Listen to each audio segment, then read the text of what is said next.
Secret kickbacks and slush funds, union members' money spent on prostitutes and lavish credit card bills.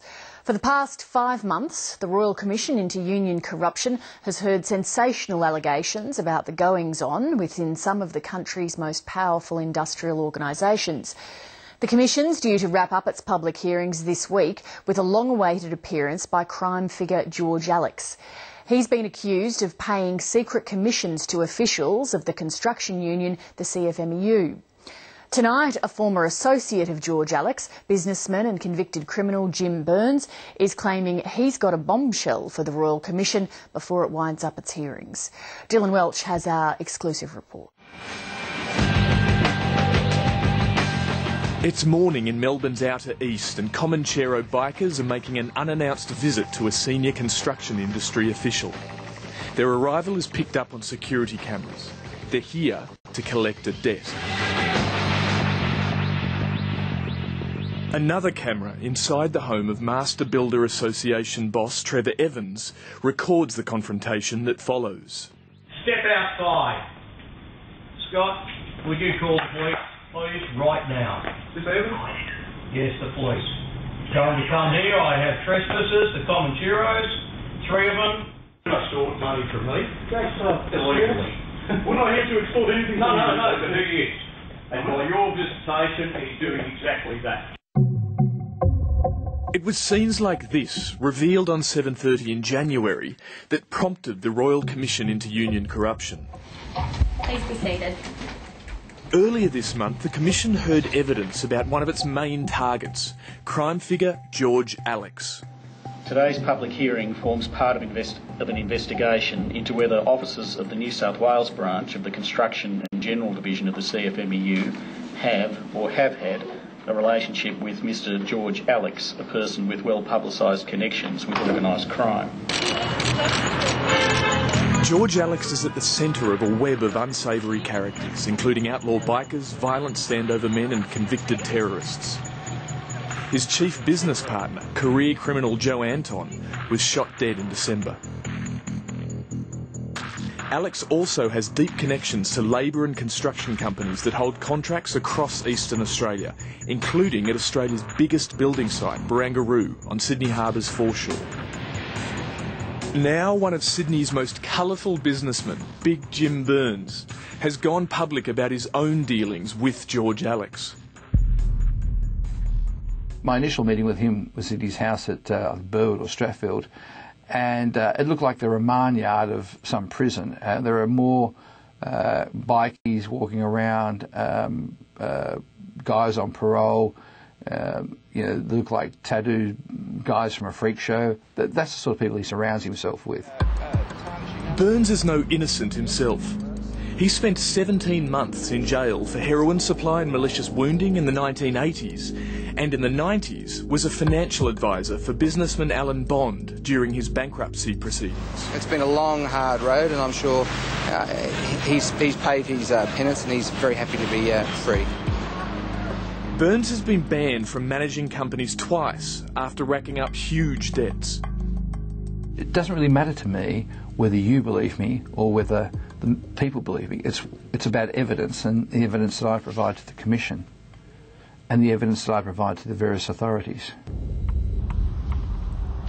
Burns worked with George Alex and his partner Joe Anton between 2011 and 2012 in a labour hire company. They had a falling out over money Burns said the pair owed the business. I told Mr Anton that it was time, this was the last extension. They had until the next day to come along and pay the money. If they didn't pay the money, they were out. 4 hours later, Burns's house was shot at. I heard a car go down the street and I heard what I knew to be gunshots in rapid succession. I think there was 5 from memory. And I jumped up, ran around my house, didn't have my glasses on, ran straight out of the house, ran down the street, didn't see anything, rang the police. Police, for some reason or other, didn't come. And in the morning, when I got up, my wife screamed because there was a bullet hole in my daughter's bedroom window. and a bullet lodged about 12 inches from her head. 2 shots were fired into a house in Sydney's east. The shooting took place at the Pew Hill home of businessman Jim Burns. I'm okay, thank you very much. Thank you for your concern. Were you a touch surprised while it happened? In accordance with a request by the police, I've been asked not to make any statement whatsoever whilst they've got an ongoing investigation. You confident they'll get these people? Sure they will. You look a bit shaken today. Well, you know, shooting at you will do that, you know. Yeah. Well, No one's been charged, but Burns believes the 2 men who shot up his house are convicted terrorist Khaled Sharrouf, one of Alex's former enforcers, and Sharrouf's mate, Mohamed Elomar. Now in Iraq or Syria, the pair shot to infamy in July when they posted photos of themselves online posing with severed heads. Burns says Sharrouf and Elomar were working as debt collectors for Alex. Mohamed Elomar and Khaled Sharrouf are a couple of Muslim extremist misfits in Australia. They were standover men. They did a collection on George Alex. George Alex turned them around and got them to do something, made them great promises where they were going to get lots of money doing things for him. 730 has learned a key suspect in the shooting is a rebels biker chief called Abuzar Sultani. Also known as Abs, he's a convicted criminal and a close associate of George Alex. He has one guy by the name of Abs, who's the president of the city chapter of the rebels. I mean, he's just a pathetic Afghani ex-con who surrounds himself with a number of other weaklings who, as a combined group, have some strength. One of the key witnesses at the Royal Commission has been cage fighter Jimmy Kendrovsky. He's fearless in the ring.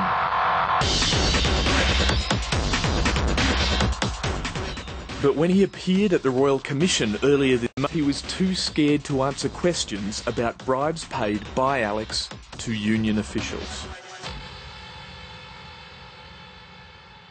You say that you were never present on an occasion where money was handed over by one or other of those gentlemen to a union official?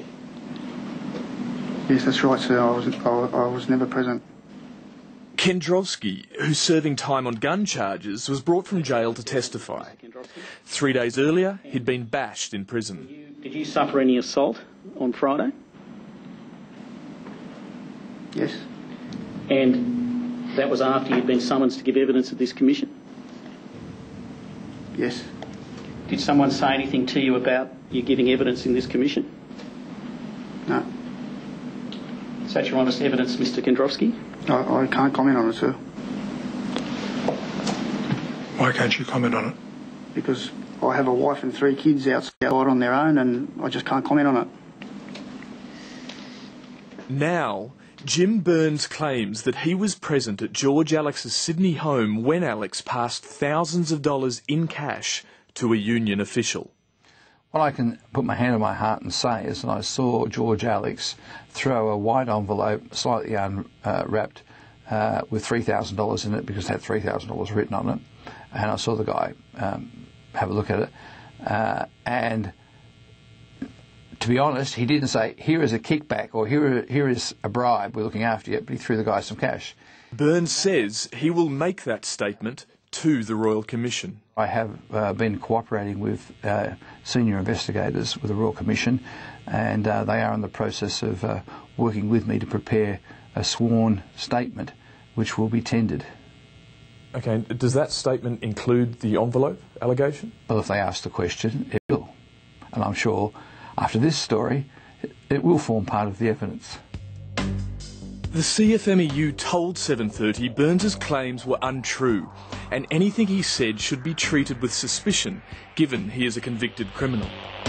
Burns himself admits he wants George Alex brought down. Well, I'd like to see him in prison, because I'd like to have someone just lean over his shoulder and whisper my name in his ear. Yeah, just a couple of things I've kept. The man who blew the whistle on union skullduggery, former CFMEU official Brian Fitzpatrick, believes corruption remains.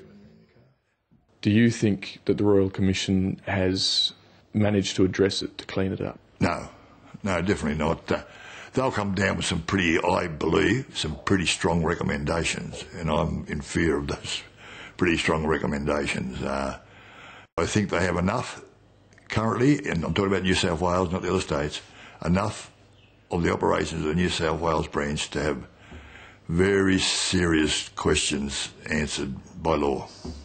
Do you reckon you're going to be all right, or what do you think's going to happen? As the Royal Commission enters its final week, Fitzpatrick fears those who have spoken out will face retribution. You have the sense that they will, in some way, if people are damaged, financially in particular, they'll want to square the ledger. And I think it's quite likely that it's likely to happen to me, yeah. What's going to happen? Well, you know, payment in kind, either anything, you know, bashed, early exit, whatever. Dylan Welch reporting.